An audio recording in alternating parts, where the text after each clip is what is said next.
In the final phase of the Krakoan comics for the X-Men, things are looking dire. Currently, with Jean Grey dead, the X-Men are trying to send in the character known as Hope to resurrect her.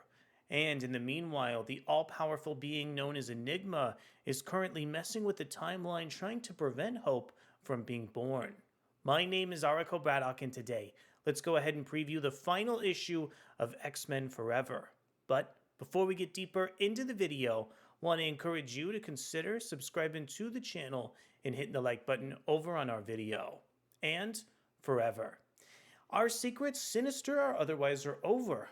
X-Men Forever ends with the question: after everything, do we have hope or not?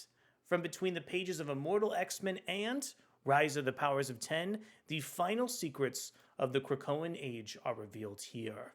X-Men Forever 4 is still written from Kieran Gillen, featuring artwork from Luca Maresca.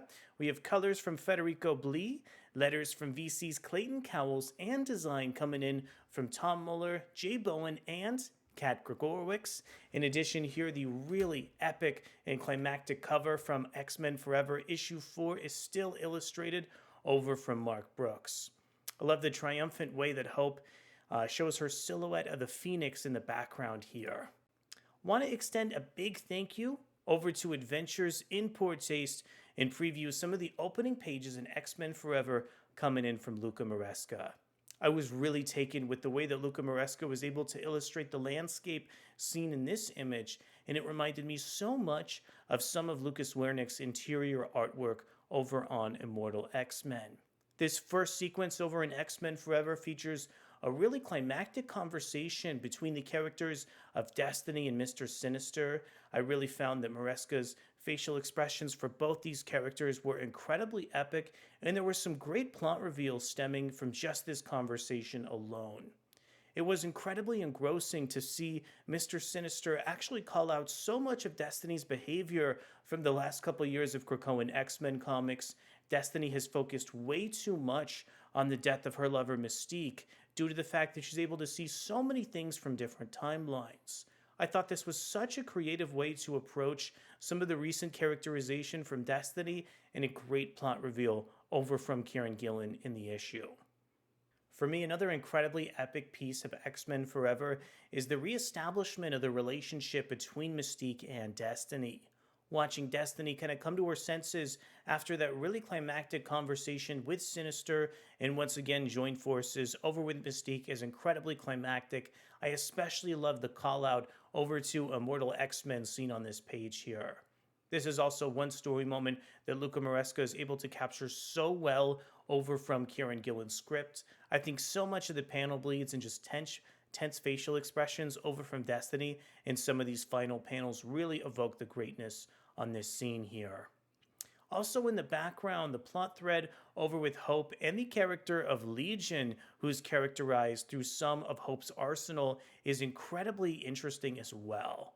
I really appreciated the way that Kieran Gillen was able to craft some of the nonsensical dialogue over from Legion just to give so much personality to some of Hope's arsenal seen throughout the comic book issue.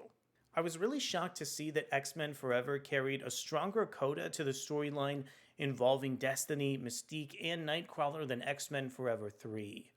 The way that Kieran Gillen was able to tie Professor Xavier back into the narrative and finally bring this family together after so much strife really highlights just how fantastic watching this relationship has been throughout comic books like Immortal X-Men and X-Men Forever. It was also quite thrilling here to see Nightcrawler and Destiny finally resurface after so much confusion in past issues, as well as paying off so many plot threads in X-Men Blue Origins. Despite the fact that there's so many mutants circulating around X-Men Forever 4, I found it just so thrilling how Kieran Gillen was able to put such an emphasis on Louise Spaulding.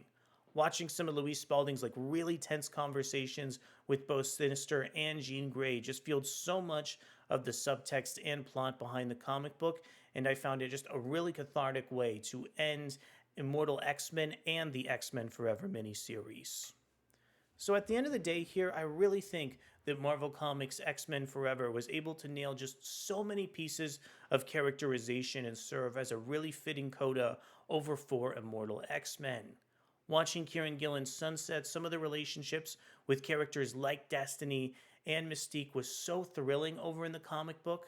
I also like the subtle inclusions he got to other relationship dynamics that he's been working with for such a long time, with characters like Exodus and Hope lingering in the background of the comic book.